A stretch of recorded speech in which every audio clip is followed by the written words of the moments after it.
Рамазан е месец златен, тих, добър и благодатен. Духът ни става възвишен, светъл, чист и озарен.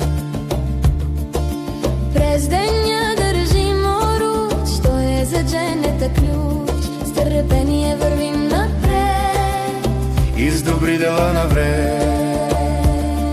Рамазан,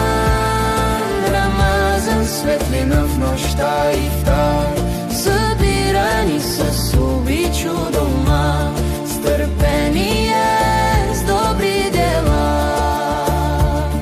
Рамазан е радост за нашата душа.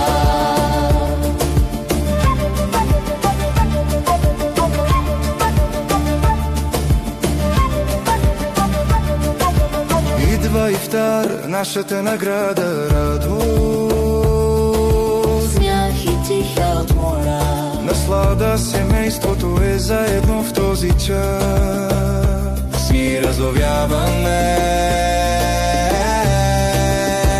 сладък захлас.